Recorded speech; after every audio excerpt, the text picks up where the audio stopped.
3월 29일 사순절 5번째 주일 예배를 묵상하심으로 시작하도록 하겠습니다. 그러므로 형제들아, 우리가 예수의 피를 힘입어 성소에 들어갈 담력을 얻었나니 그 길은 우리를 위하여 휘장 가운데로 열어놓으신 새로운 살 길이요, 휘장은 곧 그의 육체니라. 우리가 마음의 뿌림을 받아 악한 양심으로부터 벗어나고 몸은 맑은 물로 씻음을 받았으니 참 마음과 온전한 믿음으로 하나님께 나아가자. 아멘. 창조주 하나님, 고난주간을 눈앞에 두고 저희들이 주의를 지켜 예배합니다. 온 세상 만물들이 봄비를 기다리듯이 저희들도 하나님께서 허락해 주실 은혜의 단비를 사모하고 있습니다. 예수님의 고난을 묵상하며 그 발자취를 따를 때 우리의 심령이 다시 한번 구원의 은혜를 깨닫게 하여 주옵소서. 오늘도 주의 종을 통하여 들려주시는 말씀을 통해 십자가의 사랑을 마음에 새기게 하여 주옵소서. 또한 우리가 드리는 예물과 기도와 헌신을 받으시고 홀로 영광을 거두어 주옵소서. 예수님의 이름으로 기원하옵나이다. 아멘. 사도신경으로 우리 신앙을 고백하도록 하겠습니다. 나는 전능하신 아버지 하나님 천지의 창조주를 믿습니다. 나는 그의 유일하신 아들 우리 주 예수 그리스도를 믿습니다. 그는 성령으로 잉태되어 동정녀 마리아에게서 나시고 본디오 빌라도에게 고난을 받아 십자가에 못 박혀 죽으시고 장사된 지 사흘 만에 죽은 자 가운데서 다시 살아나셨으며 하늘에 오르시어 전능하신 아버지 하나님 우편에 앉아 계시다가 거기로부터 살아있는 자와 죽은 자를 심판으로 오십니다. 나는 성령을 믿으며 거룩한 공교회와 성도의 교제와 죄를 용서받는 것과 몸의 부활과 영생을 믿습니다. 아멘. 찬송가 66장 다 감사드리세 찬양하도록 하겠습니다. 찬송가 66장입니다.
드려진 헌금을 위해서 봉헌 기도하도록 하겠습니다. 주님, 온 땅의 주인이신 아버지께 우리의 일부로 우리의 전부를 드립니다. 아무것도 드릴 것 없는 빈손이라 할지라도 우리의 온 몸과 온 마음을 담아드리니 받아 주소서. 이 시간을 통하여 주님이 저희에게 가장 가치 있는 분임을 삶으로 고백하게 하소서.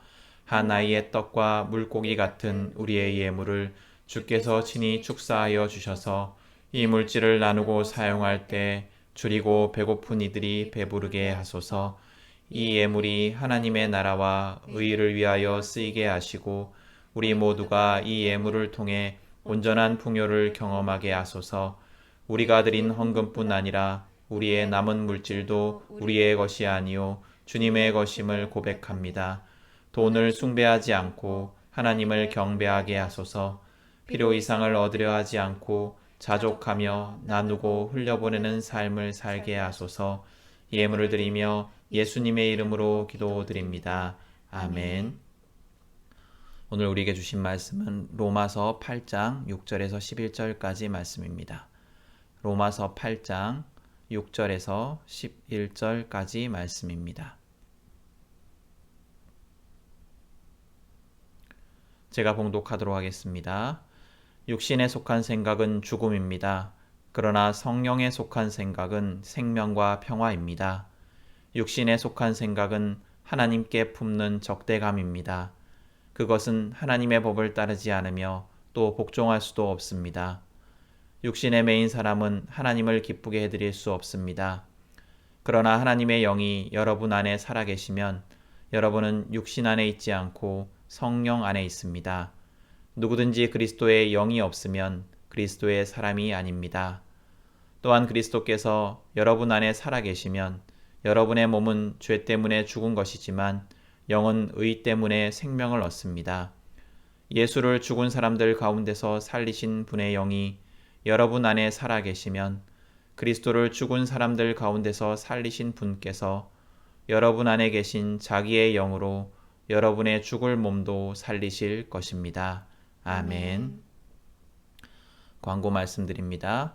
오늘은 사순절 5번째 주일입니다. 우리에게 완전하고 영원한 생명을 주신 예수님을 기억하면서 감사하는 한 주간이 되기를 바랍니다. 당분간 주일 예배는 가정에서 드립니다. 예배는 하나님께 드리는 것입니다. 그래서 어디서 예배를 드리든 최선을 다해서 하나님께 경배드리는 성도가 될 수 있기를 바랍니다. 또 우리 뒤에 이어서 중보기도 제목에도 있지만 코로나19가 빨리 해결이 되어서 우리 함께 모여 예배드릴 수 있는 날이 속히 올 수 있도록 위에서 함께 또 기도해 주시기를 바랍니다. 또 문자와 전화로 서로 안부를 전하고 교제할 수 있기를 바랍니다. 서로 만나지는 못하지만 계속해서 교제하는 일에 여러분들이 애를 써주시기를 바랍니다. 또 매일 하나님과 교제하는 일에 최선을 다해 주십시오. 매일 10분 말씀을 읽고 10분 기도할 수 있기를 바랍니다. 또 매일 한 절 묵상하고 또 주보에 있는 중보기도를 가지고 함께 기도하셨으면 좋겠습니다. 우리 함께 기도할 제목을 다시 한번 제가 읽어드리겠습니다. 어디서 드려지든 우리 예배가 하나님이 기뻐하시는 예배가 되게 하소서. 사순절 기간 우리의 삶을 돌아보며 예수님을 더욱 신뢰하게 하소서. 재난 상황 속에서 하나님을 철저히 신뢰하여 공포에서 벗어나게 하소서. 방역 대책의 실무자들과 의료진들의 건강을 지켜주소서. 전 세계적으로 코로나19 바이러스의 확산이 멈춰지게 하소서. 이와 같은 제목을 가지고 우리 일주일 동안 계속해서 함께 중보해 주시기 바랍니다. 오늘은 생명을 주시는 하나님이라는 제목을 가지고 여러분들과 함께 말씀을 나누도록 하겠습니다. 여러분, 우리가 부르는 찬양의 가사 중에 하나님에 대한 사랑, 예수님에 대한 사랑을 고백하는 가사들이 많이 있습니다. 심지어 생명 바쳐 사랑하겠노라고 노래하기도 합니다. 우리는 찬양에서 또 기도로 예수님을 사랑한다라는 고백을 많이 합니다. 우리는 구원의 주님을 찬양합니다. 그런데 여러분, 그런 찬양을 하실 때 또 기도로 예수님에 대한 사랑을 고백하실 때 정말로 마음속에 그런 마음을 가지고 그런 감사와 사랑의 마음을 가지고 입술로 고백을 하십니까? 정말로 그렇게 고백을 하시는 겁니까? 아니면 찬양의 가사라서 별 생각 없이 그렇게 고백을 하는 것입니까? 우리가 정말로 예수님을 사랑한다라고 진실된 고백을 하기 위해서는 먼저 우리가 어떤 존재였는가를 아는 것이 매우 중요합니다. 오늘 성경인 로마서 8장은 구원 이전의 우리에 대해서 죄와 죽음의 법에 지배를 당하고 있는 존재다라고 이야기를 하고 있습니다. 근데 이 죄와 죽음의 법은 무엇을 의미하냐면 율법을 의미합니다. 구원 이전에 우리는 율법 아래에 있었습니다. 그런데 이 말은 굉장히 이상한 말인 것처럼 들립니다. 왜냐하면 율법은 하나님이 주신 것이기 때문입니다. 그런데 만약 율법이 죄와 죽음의 법이라고 한다면 하나님이 인간을 죄와 죽음 아래 살기 위해서 율법을 주신 것처럼 들립니다. 마치 우리의 죄와 죽음의 원인이 하나님에게 있는 것처럼 그렇게 들립니다. 구원 이전에 우리가 죄와 죽음의 법의 지배 아래 있었다라는 말은 그렇게 들릴 수도 있을 것 같습니다. 우리는 흔히 율법에 대해서 부정적으로 생각합니다. 특별히 복음서에 보면 율법은 믿음에 반대되는 부정적인 것으로 나옵니다. 여러분 신약 성경에서 또 복음서에서 가장 부정적으로 묘사되고 있는 인물들이 누구라고 생각하십니까? 로마 군인도 아니고 로마 총독 빌라도도 아닙니다. 이스라엘을 압제하고 괴롭히는 그들이 우리 생각에는 가장 부정적인 인물로 묘사되어야 할 것 같지만 그렇지 않습니다. 우리로 생각해보면 로마는 일제와 같습니다. 우리에게 일제치하의 기억은 여전히 분노의 기억으로 남아 있습니다. 원수와 같은 자들이 그런 자들입니다. 그런데 신약 성경에서 가장 부정적으로 묘사되는 인물들은 로마인들이 아닙니다. 그러면 누구입니까? 바리새인들입니다. 바리새인들은 특별한 예외를 제외하고는 늘 예수님과 적대적인 인물들이었습니다. 예수님도 바리새인들을 좋아하지 않았고 바리새인들은 예수님을 잡아 죽이려고 했습니다. 그런데 이 바리새인들의 특징이자 자랑이 무엇입니까? 율법을 잘 지키는 겁니다. 예수님은 이 바리새인들의 위선에 대해서 가혹하게 말씀하십니다. 그들은 율법을 지키는 자 같으나 그것은 껍데기만 그런 것이고 그 마음에는 진실됨이 없다라고 말씀하십니다. 이런 이야기들 때문에 우리는 율법에 대해서 부정적으로 생각합니다. 그러나 성경 전체를 잘 보면 율법은 부정적인 것이 아닙니다. 예수님 스스로에 대해서 율법을 폐하러 온 것이 아니라 완성하러 왔다라고 말씀하시지 않으십니까? 오늘 성경은 율법이 문제가 아니라 죄로 인해 율법대로 살 수 없게 된 인간이 문제다라고 이야기를 합니다. 우리는 죄로 인해 율법의 요구대로 살 수 없는 존재였습니다. 하나님의 기준에 부합한 삶을 살 수 없었습니다. 율법의 요구를 절대 이룰 수 없는 삶, 그것이 오늘 성경이 말하는 육신의 삶이고 구원받기 이전의 삶입니다. 구원 이전에 우리는 육신에 속한 자였습니다. 오늘 성경이 말하는 육신, 몸은 그냥 우리 물질적인 몸을 이야기하는 것이 아니라 구원 이전에 죄악된 존재를 의미하는 말입니다. 그래서 오늘 성경을 잘못 이해하면 물질적인 몸과 영혼의 대조로 이해하게 됩니다. 마치 우리 육체는 죄악으로 물들어 죽을 것이지만 우리의 영혼은 구원을 받아서 영원히 살 것이다 라는 그런 의미로 받아들일 수 있습니다. 그러나 그것은 잘못된 이해입니다. 바울은 절대 인간을 육과 영혼으로 나눌 수 있다라고 생각하지 않았습니다. 인간을 영과 육으로 구분할 수 있다라는 생각은 그리스 철학의 유산인데 바울이 속한 유대인들은 절대 그렇게 생각하지 않았습니다. 구원받기 전 우리는 율법의 지배 아래 죄와 죽음의 문제를 해결할 수 없는 존재였습니다. 우리는 육에 속한 자들이었습니다. 그런데 그런 우리를 위해서 하나님께서 예수님을 보내주셨고 예수님으로 인해 우리는 구원을 받았습니다. 예수님으로 인해 우리는 그 이전과 다른 새로운 존재가 되었습니다. 육과 반대되는 영에 속한 자가 된 것입니다. 여기에 영은 하나님의 영, 그리스도의 영이라고 표현되기도 한 성령님이십니다. 구원받은 우리는 성령님께 속한 자가 되었습니다. 성령에 대해서 그리스도의 영이라고 오늘 본문이 이야기하는 것은 성령이 예수님을 믿는 자에게 임하는 것이다 라는 사실을 알려줍니다. 성령은 구원 이후에 특별한 단계를 통해서 얻어지는 것이 아닙니다. 예를 들어서 성경은 기도를 많이 하고 방언을 받고 은사를 받아야지 우리에게 임하는 것이 아닙니다. 성령은 그리스도를 믿는 모든 사람들에게 임하는 하나님의 영입니다. 믿는 자 누구에게나 임하는 성령님은 그 믿는 자의 삶을 변화시키는 능력을 가지고 계십니다. 우리는 이제 더 이상 죄와 사망의 법이 아니라 그리스도의 복음으로 인한 성령께 속한 삶을 살아가는 자들입니다. 오늘 성경은 육신과 영에 속한 삶을 분명하게 대조하고 있습니다. 오늘 성경은 두 가지 이외의 선택지에 대해서 이야기를 하지 않습니다. 우리는 육신과 영 두 가지 중에 하나의 삶을 선택해 살아갈 수밖에 없습니다. 그러면 이 두 가지 삶에 대해서 오늘 성경은 어떻게 설명하고 있을까요? 우리 오늘 읽은 성경 6절부터였는데요. 5절을 보면 육신에 따라 사는 삶은 육신에 속한 것을 생각하고 성령을 따라 사는 사람은 성령에 속한 것을 생각한다라고 말씀하고 있습니다.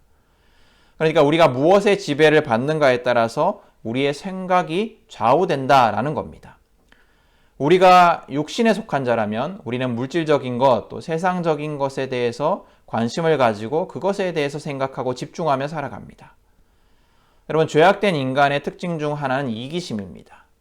육신에 속한 자의 관심과 생각은 그래서 나에게 집중됩니다. 나의 자랑, 나의 즐거움, 나의 편안함에 대해 관심과 생각이 가득합니다. 반대로 성령에 속한 자는 성령에 속한 것, 즉 하나님에 대해서, 하나님의 가르침에 대해서, 하나님의 뜻에 대해서, 하나님이 원하시는 것에 대해서 생각하고 관심과 주의를 집중합니다. 그래서 우리가 무엇에 집중하고 있는가, 우리가 무엇을 늘 생각하고 있는가를 보면 우리가 어디에 속한 자인가를 알 수가 있습니다. 6절은 또 이 생각에 대해서 더 자세하게 설명을 하고 있습니다. 육신에 속한 생각은 죽음입니다. 육신에 속한 자의 관심은 그를 죽음으로 이끌어갑니다. 생명과 평안과 기쁨을 얻으려고 애쓰는 그들의 관심의 결국은 죽음입니다. 세상적인 것, 물질적인 것은 구원을 약속합니다. 이 돈이 있으면, 이 물건이 있으면, 이 권력이 있으면 행복하고 평안하고 기쁨이 가득 넘칠 것처럼 보입니다. 그러나 그것은 결국 죽음으로 끝이 납니다. 세상에 속한 어떤 것도 인간의 생명의 유한함을 극복할 수 없고 또 거대한 인생 앞에 연약한 인간의 유한함을 극복할 수 없습니다. 반면에 성령에 속한 생각은 우리에게 생명과 평화를 줍니다. 육신에 속한 생각이 절대 줄 수 없는 그 생명과 평화를 성령에 속한 생각은 줍니다. 우리가 하나님의 뜻을 구하고 하나님이 기뻐하시는 삶을 살아가고 성령님이 인도하시는 삶을 살아가면 또 그 삶에 관심을 기울이고 집중하며 살아가면 우리는 물질적인 것이 줄 수 없는, 절대 줄 수 없는 생명과 평화를 누리며 살아갈 수 있습니다. 또 오늘 성경은 이것이 끝이 아닙니다. 더 설명을 하고 있는데요. 육신에 속한 자의 생각은 하나님에 대한 적대감으로 나타난다라고 이야기를 합니다. 하나님에 대한 적대감은 그분의 법을 따르지 않고 복종하지 않는 것으로 표현됩니다. 그래서 육신에 속한 자는 하나님의 법을 따르지 않습니다. 하나님의 명령에 순종하지 않습니다. 그들의 관심은 하나님이 아니라 오로지 자신에게 있습니다. 자신의 삶의 주인의 자리를 하나님께 넘길 생각을 절대 하지 않습니다. 자신의 삶의 주인은 스스로가 되어서 살아갑니다. 하나님의 법이 아니라 자신의 법을 따라 살아가고 하나님께 순종하는 것이 아니라 자신의 생각대로 살아갑니다. 구원받지 못한 삶, 육신에 속한 삶을 살아가는 자는 이처럼 이기심에 가득 찬 삶을 살아갑니다. 자신의 유익을 위해 살아가고 자신의 생각을 따라 살아갑니다. 세상의 것들로 인해서 구원을 얻으려 하지만 결국 실패하게 됩니다. 그들은 하나님께 적대적입니다. 하나님께 순종하지 않고 하나님을 따르지 않습니다. 반면에 구원받은 삶, 영에 속한 삶을 살아가는 자들은 하나님이 주시는 생명과 평화를 누립니다. 영에 속한 삶, 성령의 인도를 받는 삶은 예수 그리스도를 믿을 때 얻어지는 삶입니다. 오늘 성경 9절에 보면 성령에 대해서 그리스도의 영이라고 말하는 것을 볼 수 있습니다. 이것은 그리스도를 믿는 자에게 성령님이 임한다라는 것을 가르쳐 줍니다. 성령은 특별한 사람들에게 임하는 것이 아닙니다. 성령은 기도를 많이 하고 은사가 많은 사람, 또 방언 기도를 하는 사람에게만 임하는 것이 아닙니다. 예수 그리스도를 믿음으로 받아들이는 모든 자에게 성령은 임합니다. 오늘 성경은 이처럼 사람을 두 가지로 분류합니다. 성령에 속한 자인가 아니면 육신에 속한 자인가. 성령에 속한 자는 성령에 속한 생각을 합니다. 그 생각은 생명과 평화입니다. 반대로 육신에 속한 자는 하나님을 적대하며 죽음에 속한 생각을 합니다. 자, 그러면 우리는 이 둘 중에 어디에 속한 자들입니까? 우리가 그리스도 안에 있다면, 우리가 예수님을 나의 구원자로 믿고 따르는 자들이라면 우리는 성령에 속한 자들입니다. 이 말씀을 듣는 여러분들은 그렇게 고백하는 자들이기 때문에 우리는 성령에 속한 자들입니다. 그런데 우리의 삶이 성령에 속한 자의 삶에서 규정하는 그런 삶과 똑같은 모습입니까? 우리가 정말로 하나님의 뜻에 관심을 기울이고 하나님 원하시는 삶을 살아가는 자들입니까? 우리가 하나님께 주시는 생명과 평화를 가득 누리는 자들입니까? 우리는 어디에도 완벽하게 속한 모습을 보이지 않습니다. 우리는 완전히 육에 속한 삶을 살아가지도 않고 완전히 영에 속한 삶을 살아가지도 않습니다. 우리는 성령에 속했음이 분명함에도 불구하고 육신에 속한 삶을 살아가기도 합니다. 우리는 그 두 반대되는 구획, 반대되는 그 두 삶 사이 어딘가에 존재하는 그런 삶을 살아갑니다. 그 이유가 무엇일까요? 우리는 아직 완벽하게 구속된 몸으로 살아가지 못하기 때문입니다. 하나님의 날, 마지막 때가 되면 우리는 완전하게 구속되어서 완전히 하나님께 속한 삶을 살아가겠지만 지금 우리가 살아가는 이 세상도 또 우리도 지금은 완전하게 성령에 속한 삶을 살아가지 못합니다. 성경이 이 두 가지 유형을 극명하게 대조하는 이유는 우리가 어디에 속한 삶을 살아야 하는지, 우리가 지향해야 하는 삶이 무엇인지를 선명하게 보여주기 위함입니다. 우리의 현실은 성령과 육신의 사이에서 우왕좌왕하는 삶일 것이지만 우리가 지향하는 삶은 성령에 속한 삶입니다. 그것을 보여주기 위해서 오늘 성경은 두 가지를 극명하게 대조하고 있는 것입니다. 그런데 중요한 또 진리, 중요한 사실이 하나 있습니다. 우리가 우리의 의지와 능력으로 성령에 속한 삶을 살려고 아무리 애를 써도 그것은 실패할 수밖에 없다라는 사실입니다. 우리가 성령에 속한 삶을 살기 위해서는 우리의 능력이 아니라 생명을 주는 하나님의 능력이 우리에게 임해야 합니다. 여러분 10절 말씀 한번 보십시오. 제가 읽겠습니다. 또한 그리스도께서 여러분 안에 살아계시면 여러분의 몸은 죄 때문에 죽은 것이지만 영은 의 때문에 생명을 얻습니다. 다시 한번 읽겠습니다. 또한 그리스도께서 여러분 안에 살아계시면 여러분의 몸은 죄 때문에 죽은 것이지만 영은 의 때문에 생명을 얻습니다. 이 말씀은 오해하기 쉬운 말씀입니다. 우리 육체는 죽지만 영혼은 육체와 분리되어서 영원한 생명 속에서 천국에 거한다라는 의미로 이해하기 쉽기 때문입니다. 그러나 바울은 육체와 영혼의 분리에 대해서 말하지 않습니다. 바울에게 인간은 육체와 영혼으로 분리될 수 없습니다. 성경은 우리에게 그렇게 가르칩니다. 그런데 우리는 교회에서 이렇게 영과 육이 분리되어 있는 듯한 말씀을 많이 듣습니다. 특히 천국에 대해서 설명할 때 천국은 육체는 없어지고 영혼으로 존재하는 우주 저편 어느 공간으로 생각하게 됩니다. 그러나 성경은 그렇게 인간을 가르치지 않습니다. 인간은 영혼과 육체로 분리할 수 있다라고 성경은 가르치지 않습니다. 그럼 10절의 의미는 무엇입니까? 이 말씀은 이미 시작된 구원이지만 아직 완성되지 않은 구원의 과정을 살아가는 우리에 대해서 말씀하는 그런 내용입니다. 우리는 구원을 얻었지만 여전히 육신에 속한 삶과 성령에 속한 삶 사이의 갈등 속에 살아갑니다. 우리가 완전히 죄악과 상관없는 삶을 살아가지 못합니다. 우리 인간의 능력의 한계입니다. 그러나 그 안에서도 우리는 성령님으로 인해서 생명의 삶을 살아갈 수 있습니다. 우리는 이런 긴장 속에 살아가는 자들입니다. 이 구절에 대해서 메시지 성경이라는 성경책이 있는데요. 그 성경의 해석을 보면 더 이해하기가 쉽습니다. 제가 한번 읽어드리겠습니다.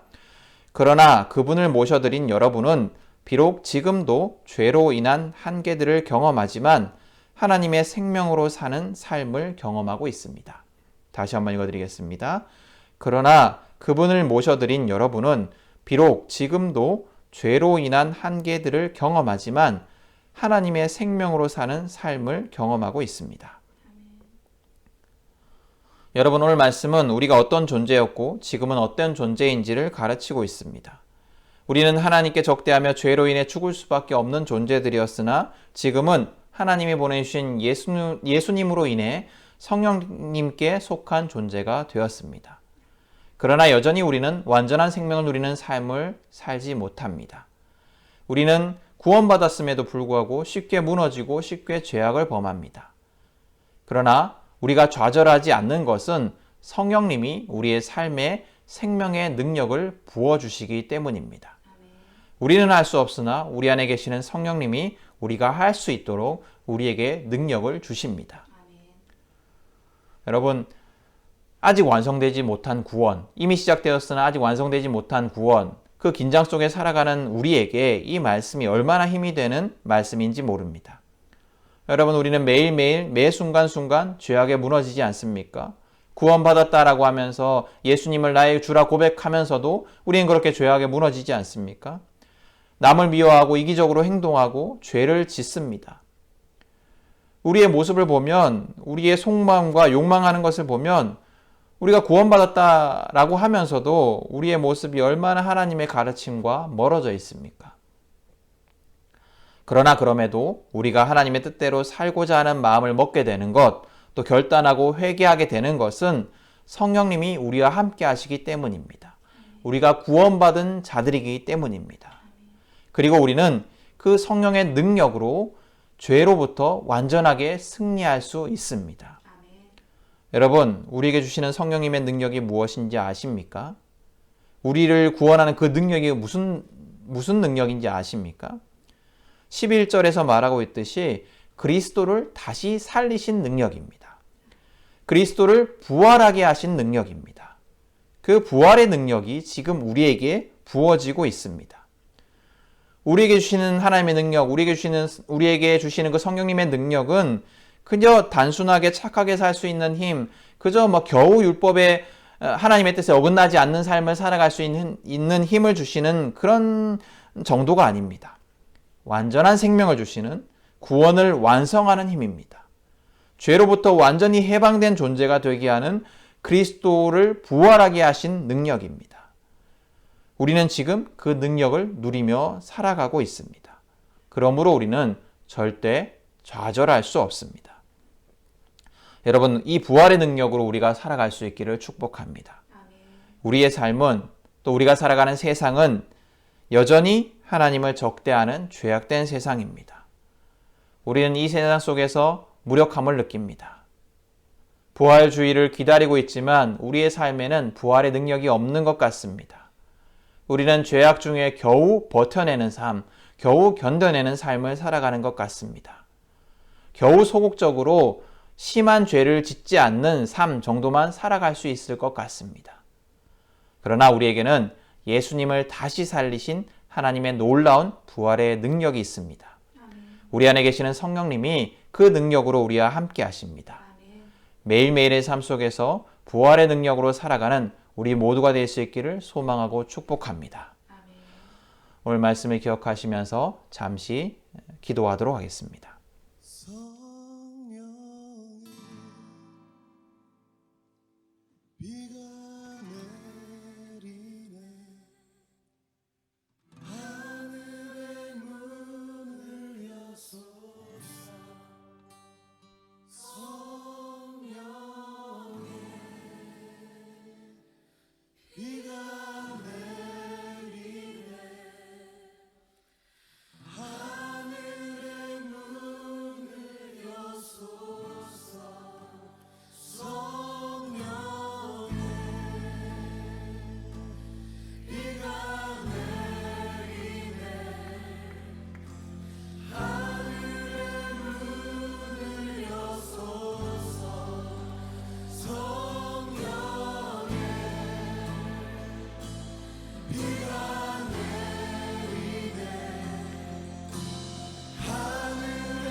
하나님, 오늘도 우리가 예배할 수 있게 하시고 이 예배를 통해 하나님을 찬양 경배하며 주의 가르침에 순종할 수 있게 하시니 감사를 드립니다. 오늘도 우리에게 주신 말씀을 붙들고 기도합니다. 주님, 우리에게 예수님을 보내주시고 예수님을 통해 성령님을 보내주셔서 생명을 주신 사랑에 감사를 드립니다. 우리가 구원받은 자로서 하나님께 속한 삶을 살기를 원합니다. 그러나 하나님도 아시듯이 우리는 쉽게 좌절하고 무너집니다.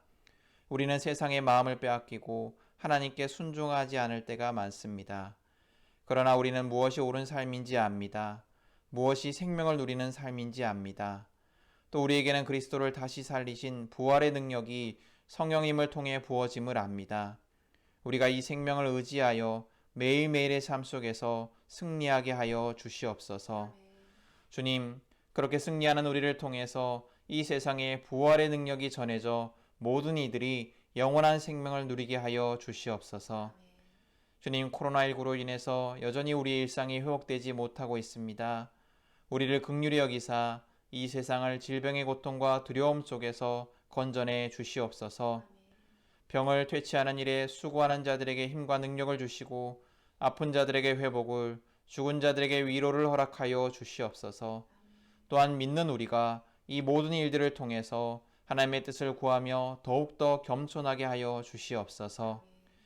이제는 우리 주 예수 그리스도의 은혜와 하나님 아버지의 사랑과 성령의 교통하심이 오늘 말씀을 따라 하나님이 우리에게 주시는 성령님을 통해서 우리에게 주시는 그 능력을 따라 부활의 능력을 따라 살아가길 원하는 우리 모든 성도들 가운데 항상 함께 하옵시기를 간절히 축원하옵나이다. 아멘.